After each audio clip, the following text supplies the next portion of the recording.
Animal archetypes, what are they good for, and do you need to have read Carl Jung's Red Book to start working with the symbolism of the animal within? The good news is you do not need to go anywhere near this book, we're going to come back to that later, but you don't need to go into any Jungian theory to start working with the symbolic wisdom of the animal, and you've already started doing this already.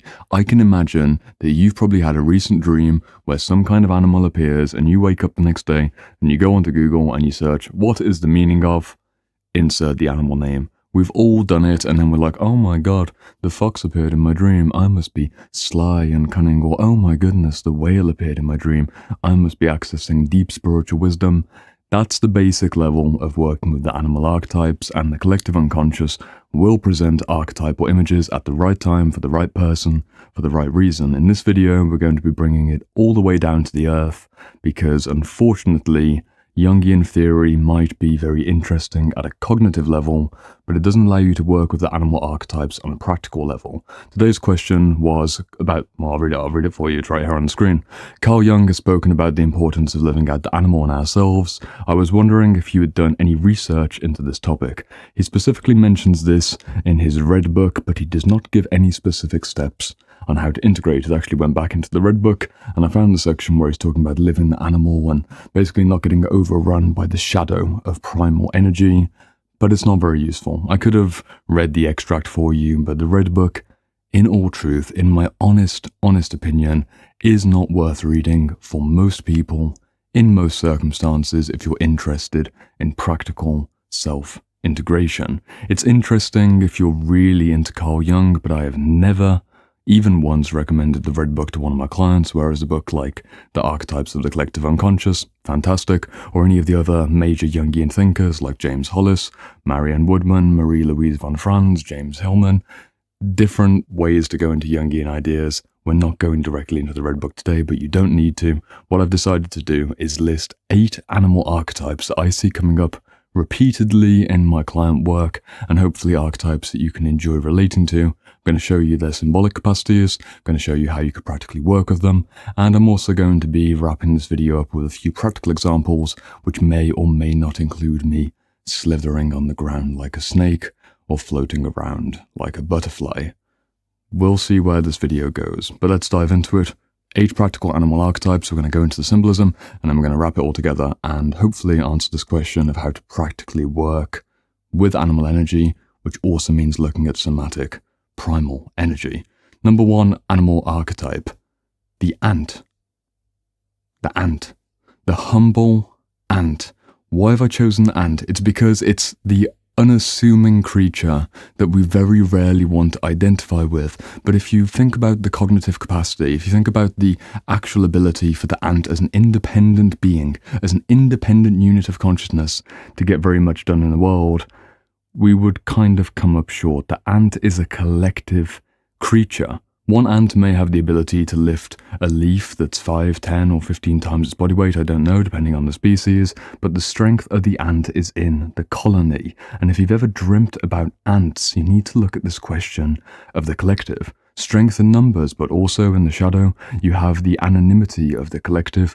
One ant does not matter when it comes to the colony. Even 100 ants going off on a mission and then falling down into a sugary pit and disappearing forever doesn't matter. The colony is what's important, and there are specializations and different degrees of community teamwork, which are really interesting to go into. My question for you, how could you work with ant consciousness to improve your everyday reality? Well, it's an open question, and I haven't gone this far into my planning, so I want to make it organic and real for this video. If I were to dream of ants on a continual basis, or I kept noticing ants out there in my everyday reality, I would imagine that this is a nice opportunity for me to introduce ant consciousness into my world for one reason or another. We don't need to go all the way off the rails. I'm not going to abandon my identity as a human and start scuttling around in the dirt.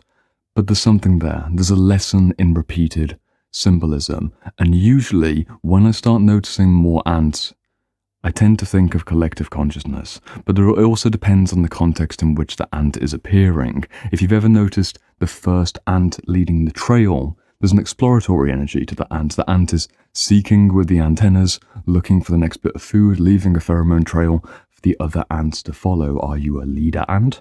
Are you a follower ant? Maybe you're the queen of the ant colony, and of course you're populating the brood of the ants to come. There's so many different ways to work with ant consciousness, and there is a connection point to the bumblebee. The bumblebee has a similar kind of feel to it. Of course, it's a different texture. There's flowers, and there's pollination, and there's honey, and there's all those beautiful symbols. But the collective element, the element of working in a colony, and the individual not mattering when it comes to the collective, that can be a very high ideal, which is worth pausing to consider. Number 2 animal archetype on my list, the spider. Another insect, but an insect that's not worth looking down upon. The majority of people in the world do not like spiders, which is something that I don't really understand, because I've always thought that they're incredibly interesting creatures. Only the other week, I was walking out into my porch and it was raining. It was softly raining, so you can see the spider web when it's got the droplets condensing on the threads.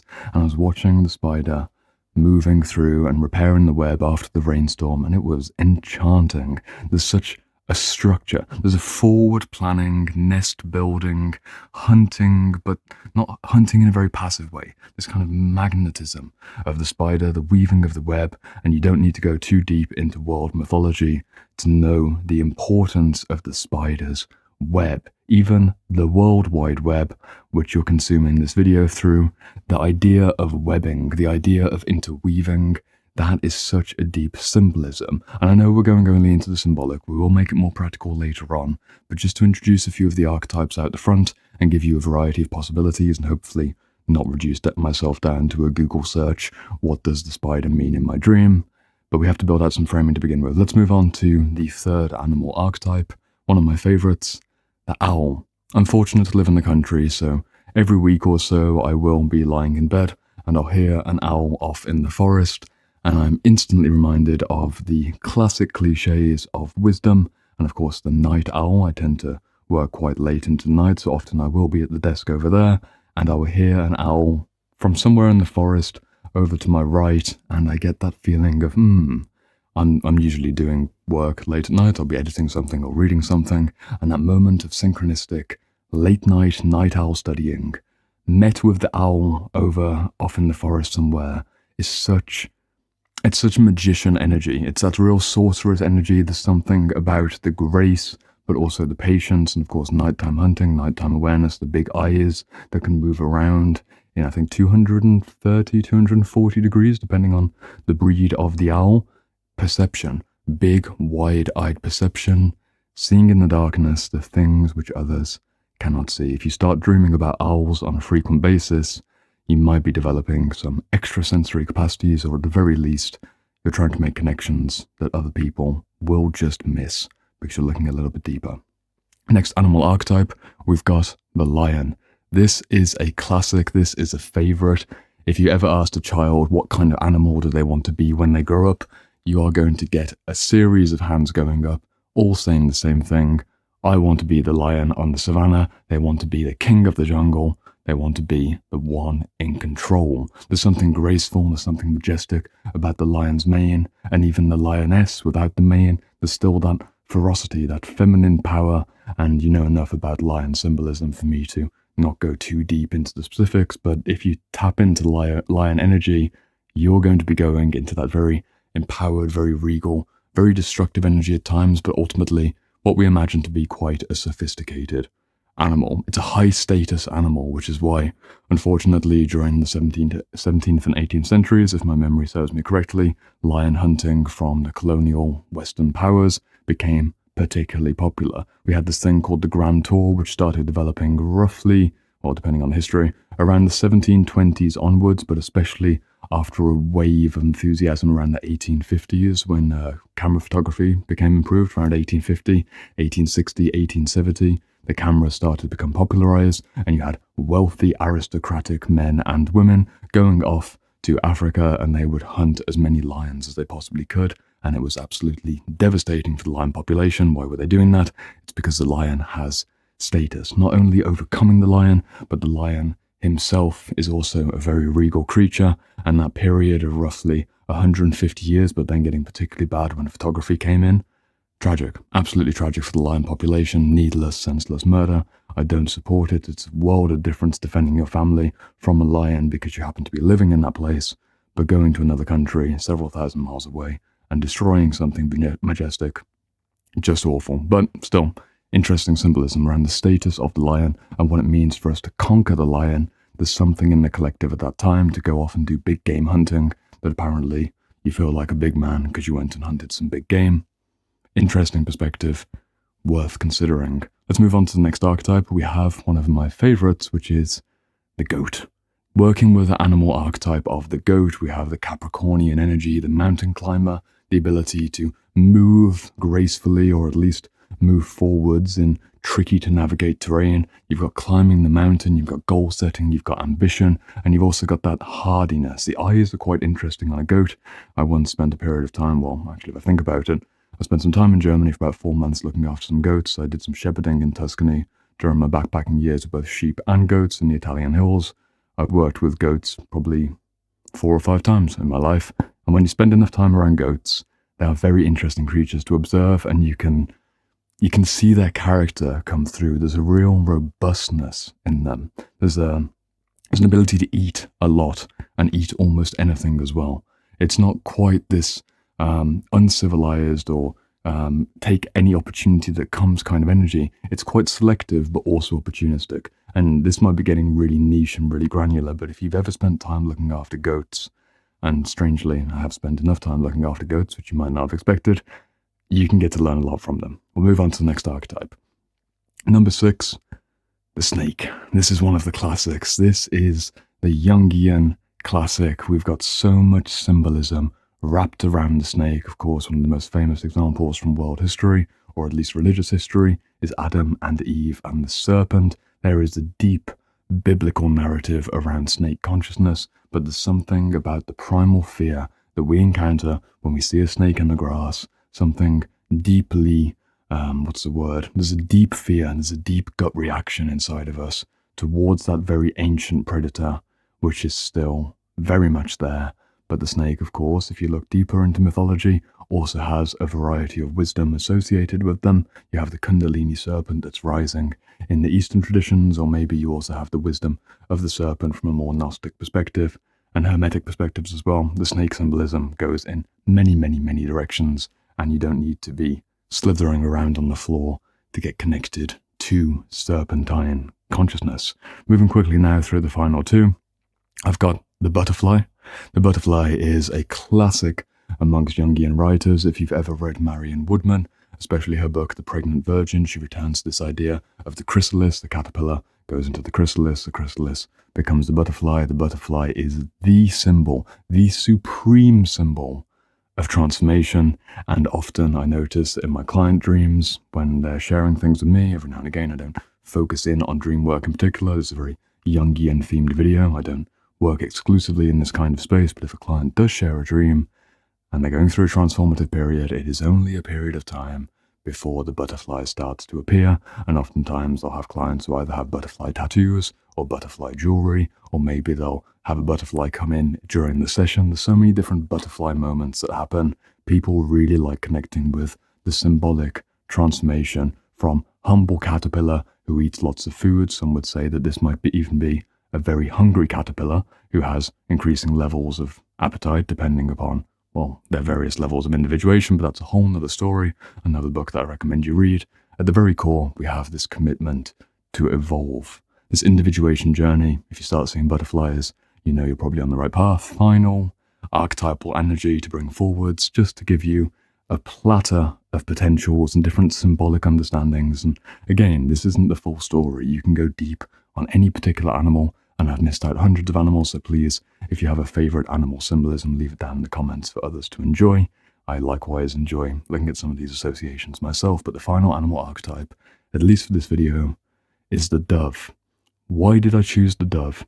I chose the dove because I've thought about the kinds of emojis I send often to people on the internet. I have the classic pine tree, I have the normal face reactions, but then actually I send the dove quite often. And I can't remember the moment when I started sending the dove. Why did I start sending that? Of all the different animals I could send, why am I signing off messages with a dove? Well, of course, it's the symbolism of peace and harmony, or a graceful energy. And you might be like, Jordan, what are you making? It's so self-inflated. Are you really, like, gracing the world with your presence because you said, I'm wishing you the best dove emoji? Probably not, but there's something a little bit interesting about that. It's not just, I'm wishing you my best. I'm wishing you my best, dove. But what is the dove short for? To my imagining, or to at the very least my kind of instant answer, the dove symbolises the ability to be hopeful and be graceful and extend that energy into the world. If we look back into Greek and Roman antiquity, the dove became a symbol of really important peace, nature. Like, the dove is the symbol of peace. We've got the whiteness of the dove. We've got the dove being extended out as a gesture of peace and ending the wars. It does go deep. I'm not going to go too deep onto the dove, and it's not necessarily the deepest of deep. I have an emoji that I send out that happens to be the dove with the olive branch, but it's very culturally and biblically significant, and it's worth reflecting on that archetype as well. Having gone through this list, again, where do we bring this together? I mentioned the Red Book earlier, and the questioner from today also picked up the Red Book as a place where Carl Jung talked about living the animal within. How can you actually live the animal within? Number one, you pay attention to your dreams and the symbols which keep appearing, and you also pay attention to the animals that you keep noticing in everyday life. If you live in a city, you're probably going to see far more pigeons than lions and giraffes and zebras and ants. I mean, ants you might see a lot of, but also realistically, if you're just going about your day-to-day life, you're not going to be looking down to watch the ants. You're going to be seeing pigeons, you'll see dogs, you'll see some cats, maybe you'll see some vermin here and there. You won't see a wide variety of animals. Even if you live out on the farm, you're still not going to be seeing all too many exotic animals, which you could then symbolically connect with. So it's looking towards the dream and it's looking towards everyday reality. You might have the ability to be able to catch the butterfly moments that you see. For example, people in cities, they'll see graffiti where it's like, oh, the butterfly's here, and then they'll see a woman that same day, it's like, oh, there's a butterfly, and you can go on the kind of shaky road towards making the symbolic associations. That's all fantastic. We've covered that in detail. I don't find it very practical. I think it's worthwhile. I think it's interesting, but what happens at that moment where you start becoming aware? Let's go, for example, with the spider archetype. You see spiders everywhere. It starts being apparent to you that you're weaving some kind of web, you're in some kind of web building process. How do you live out that animal archetype? How do you get into deeper contact with that energy? You can bring it into your body. There is some truth about the somatic therapy, almost primal movement pattern philosophy, which I've been through myself a few years ago. I went through a period of training where I was doing primal movement patterns, which means doing monkey walks and doing a variety of very animalistic kind of crawling patterns. And that's very interesting, but it gets pretty limited. You can't go too far with it, even within something like Qigong. When you have the various patterns and you're doing the crane, or you're moving into a different particular type of animal, I don't know too much Qigong, all I can think of right now is the crane. You are connecting with that consciousness based on an embodied connection. But crucially, it shouldn't be the only thing you're focusing on. This is a strange video to make because I notice this moment in real time where I've shared all this esoteric information and I feel myself bubbling towards some kind of dissociated space. And it's interesting, but I don't see it as the most important thing for you to be doing. You should have your mature adult ego identity, and the everyday things that you're doing in life should be prioritized over the symbols and the various creatures that you encounter. The way to make it work is to continue to live your grounded everyday life, but bring in the consciousness of the animal archetypes that you're particularly fascinated by, almost as counselors. You can work with them somatically. Maybe you do want to spend a period of time at the gym because for whatever reason, it feels really important for you to access snake consciousness, and you start slithering around in the yoga studio and hope that no one walks in. It's probably more interesting on a consistent basis to not go for that extreme pathway, but to just see how you could work in a more serpentine way during your everyday activities. You're sending out your emails for the day. How could I work in a more serpentine way with this? What would a serpentine way of moving through the emails be? Or maybe it'd be more of a flow backwards and forwards. Maybe I'd write the emails with more of a weaving kind of energy. How would I tap into the lion consciousness while I'm looking after my children and taking them off to the game, and you've got to do a variety of admin things. How can you bring lion consciousness into something which is completely unrelated to lion energy? Maybe you tap into those ideas of like ferocity, or looking after family, or being in that strong, forwards moving energy, or maybe you embrace the lion at rest. You're not actually dealing with the animal archetype. You're breaking down the archetype into the individual values and categories which seem to need some development, or at least be fascinating. And this is where Jungian theory starts to get tricky, because if you spend enough time working with the archetypes, if you take a moment to look at the masculine archetypes of the king, warrior, magician, lover, if we look at the feminine archetypes of the mother, the maiden, the crone, the huntress, the priestess, the lover. One more as well. I forget. The queen, of course. If we look at these archetypes, we're not tapping into the particular energy. You're not going to become a queen. You're not going to become a king. You're not going to be a maiden. You're not going to be a magician. You are being informed by the energies, and do not wear the crown. Do not pick up the scepter, and do not put on the dress or the robe and think that you are indeed the archetype embodied. Otherwise, you'll get into very shaky territory. That's with the real humanoid archetypes. Doing it with animal archetypes, maybe you've got a particular preference. I've met people who seem like they've got a fox-like energy, or someone who's got a bit more of a gorilla-like energy. You have these metaphoric understandings of the world, but don't go too deep into them at the risk of sacrificing your adult ego identity. I want these archetypes to inform you, I want them to be inspiring, and I want them to have the ability to open up your perception to new ways of seeing yourself and interacting with the world. But what percentage should that be of your consciousness? I'd imagine less than 5%.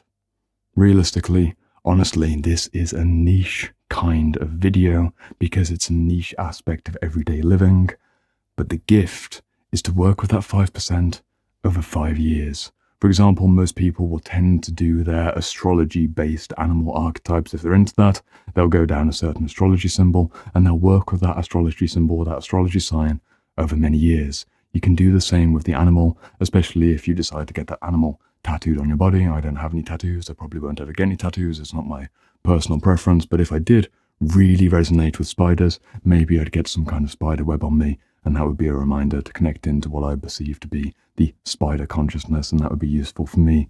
That's up to you. There's many ways to go about it. Fundamentally, you can look for the various repeated signs. You can have that awareness of symbolic, mythic consciousness. You can make it practical with movements or various questions of, how do I bring spider consciousness into my reading practice today? You can ask all these interesting questions, but just put them in their right proportion. Don't get lost in this space, because again, the reason that I don't recommend that people read the Red Book is although Carl Jung is a psychological genius, this book in particular is on the verge, if not over the verge, of very unstable, very inspired energy, but very unstable in terms of moving out of regular grounded consciousness. And if you're truly at the stage where you are so grounded and you're so put together that you can venture into that very strange territory and bring yourself back, then go for it. Unfortunately, most people go too far, too soon, and I have to lean back from a safety-based perspective into just inviting you to slow it down. You don't need to go too far into the esoteric. I want your feet on the earth, and I want you to gradually expand for decades. There's no rush. The spiders, the lions, the butterflies, and the owls are going nowhere, and they're going to come up in your dreams every single week. So don't rush into it. Enjoy the process. And again, if you've got any favourite animal archetypes, please leave them in the comments below. I'd be interested to hear the animals that you've been working with. And in the meantime, after you've commented, here's the next video where we're going to be discussing other types of energies, probably not the animals, but interesting topics nonetheless. I'll see you over there.